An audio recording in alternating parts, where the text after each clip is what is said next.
அடுத்தது என்ன படங்கள் கமிட் ஆயிருக்கீங்க? தொடர்ந்து ஹீரோவா நடிச்சிட்டு இருக்கீங்க. ஆமா, அடுத்த ஹீரோ நல்லா இருக்குங்க. அடுத்து நிறைய படங்கள் கமிட் ஆயிருக்குது. விடுதலை 2 இப்போ ஃபர்ஸ்ட் வரப்போகுது. டிசம்பர் 19, 20 நினைக்கிறேன். விடுதலை பாகம் 2 வருது.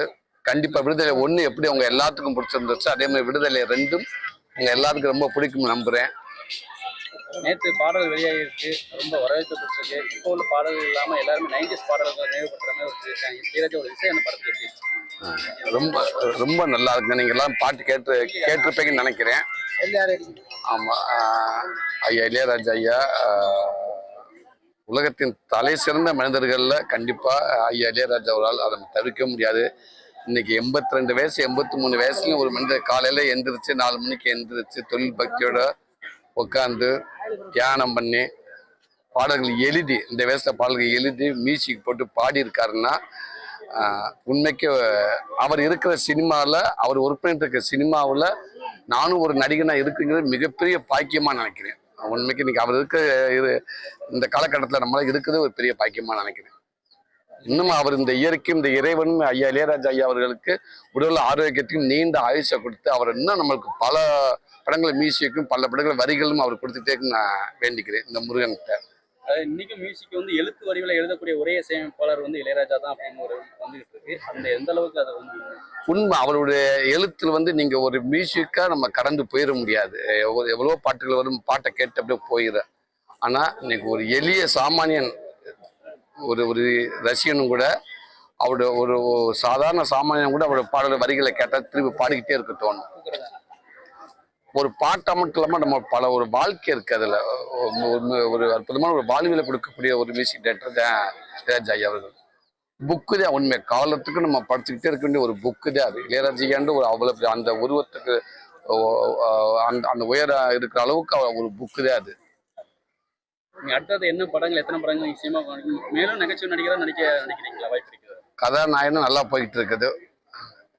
காமெடியும் நீங்களே கொடுத்தீங்க, கதாநாயகனும் இந்த மக்கள் தான் கொடுத்துருக்காங்க, வரவேற்றிருக்காங்க. போவோமே, தொடர்ந்து போவோம். அடுத்து விடுதலை 2க்கு அப்புறம் அடுத்து விலங்கு வெப் சீரிஸ் அதை இயக்குன டாக்டர் பிரசாந்த். ஆமாம், அவர் கருடன் படத்தை கொடுத்த ப்ரொடியூசர் கே. குமார் சார், அவங்க தயாரிப்பது அடுத்து நான் நடிக்க போகிறேன். அதுக்கடுத்து திருப்பி இன்னொரு பெரிய ஒரு அறிவிப்பு வரும்னு நினைக்கிறேன். கண்டிப்பாக எல்ராட் சார் கம்பெனிலேயே வெற்றிமாறன் சாருடைய பங்களிப்பு அடுத்து ஒரு அறிவிப்பு வரும். வெற்றிமாறன் இயக்கத்தில் நீங்கள் முன்னாடி நடிச்ச அந்த படத்துக்கு வந்து நிறைய எதிர்ப்புகள் இருந்துச்சு. திரையரங்கில் வந்து காவல்துறையினர் கூட குழந்தைகளை பார்க்கக்கூடாது அப்படிங்கிற ஒரு விமர்சனம்லாம் இருந்தது, எதிர்ப்புகள் இருந்தது. அது பாகம் 2க்கும் வந்து அதே இல்லையா, அது விமர்சனம் நீங்க பார்த்துருப்பீங்க. குழந்தைகளை ஏன் உள்ள விடலை அப்படின்ட்டு நிறைய எல்லா பேரும் அதை கேட்டிருந்தாங்க. குழந்தையோட அங்கே பார்த்துருப்போம் அப்படின்றது. சில அந்த காட்சிகள் ரத்தங்கள் சிலது, அதனால குழந்தைகள் பார்க்க வேண்டான்ற மாதிரி தான் அவங்க சொல்லியிருந்தாங்க. சர்டிஃபிகேட் வந்துருச்சு. கண்டிப்பா இது யூஏ வரும்னு நினைக்கிறேன். ஆமா, எல்லாரும் பார்க்குற படமாக இந்த விடுதலை 2 கண்டிப்பா இது இருக்கும். ஆமா, இதுவும் கங்குவா படத்துக்கான எதிர்மறை விமர்சனம் எப்படி பாக்குறீங்க? ஜோதியா கூட சொல்லியிருக்காங்க, இந்த விமர்சனங்கள் வந்து முதல் காட்சி வெளியாகும் முன்னாடி இந்த விமர்சனங்கள் வந்து திட்டமிட்டு இருக்கு அப்படின்னு சொல்லிட்டு. எதனால இந்த விமர்சனங்கள் வந்து வைக்கப்படுகிறது? இல்ல, படம் நல்லா இருக்குங்க. நான் ஒரு எளிய ரசிகனா சொல்றேன். எனக்கு படம் ரொம்ப பிடிச்சிருக்கு. என் குடும்பத்தோட போய் பார்த்தேன். நான் என் குழந்தைகளுக்கு படம் ரொம்ப பிடிச்சிருக்குது. நீங்க நெகட்டிவா ஒரு 4-5 பேர் பேசுறாங்கன்றக்கா நம்ம அதை நம்ம மனசுல வைக்க வேண்டாம். நிறைய பேர் பாசிட்டிவா சொல்றாங்களே, எல்லாரும் படம் பார்த்துக்கணும்னு சொல்றாங்க. தமிழ் சினிமாவை அடுத்த கட்டத்துக்கு எடுத்து போறதுக்கு முயற்சி பண்ணியிருக்காங்க. அந்த எண்ணத்துக்கும் அந்த முயற்சிக்கும் நான் உண்மைக்கு நான் தலை வணங்குறேன். நம்ம எல்லாரும் பாராட்டக்கூடிய விஷயம். இவ்வளவு பேர் உழைப்ப போட்டிருக்காங்க இல்லையா, அதை நீங்க படம் பார்த்துருப்பீங்கன்னு நினைக்கிறேன். கடின உழைப்ப போட்டிருக்காங்க. ஒரு 2 வருஷத்துக்கு மேல அவ்வளவு பேருக்கு வேலை கொடுத்துருக்காங்க. பல கோடி கடனை வாங்கி படம் எடுக்கிற தயாரிப்பாளர் வந்து யாரும் வந்து தான் படம் தோக்கணும்னு படம் எடுக்க போறது கிடையாது. இவ்வளவு இத்தனை வருஷம் ஒர்க் பண்ணிட்டு ஒரு நடிகர் யாரும் வந்து நான் இந்த படம் தோக்கணும் அப்படின்னு நினைச்சு யாரும் நடிக்க போறது கிடையாது, உழைப்பப்பட போறது கிடையாது. எல்லாமே இந்த படம் வெற்றி அடையணும், மக்களுக்கு பிடிக்கணுன்றக்காக வேலை செய்யணும். கண்டிப்பா அது ஒரு நடந்திருக்குன்னு நான் நினைக்கிறேன். இதை ஒன்றும் கண்டிப்பா மக்கள் நிறைய சப்போர்ட் பண்றாங்க, நிறைய பேர் பார்த்துட்டு இருக்காங்க. ஒரு சில பேர் வந்து அது வேற மாதிரி, அது அவங்க இப்ப எல்லாம் எப்படின்னு படம் பார்த்து சொல்றதை விட அது வாரம் வந்து அந்த கேமரா முன்னாடி ஏதோ ஒன்று சொன்னா, நெகட்டிவா சொன்னாதான் நிறைய பேருக்கு ரீச் ஆகுது.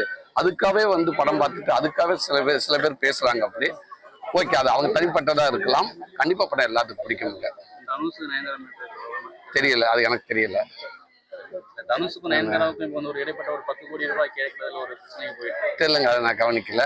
அப்படியே இருந்தது அவங்களுக்குள்ள இருக்காத விஷயங்கள். கண்டிப்பா அது ஐயா முருகனை பார்க்க வந்திருக்கேன். திருச்செந்தூர் முருகனை போன வருஷம் வந்து இந்த வருஷமும் வந்திருக்கேன். நான் வந்து கண்டிப்பா ஐயாவோட ஆசீர்வாதத்தை வாங்கி போனான்னு வந்து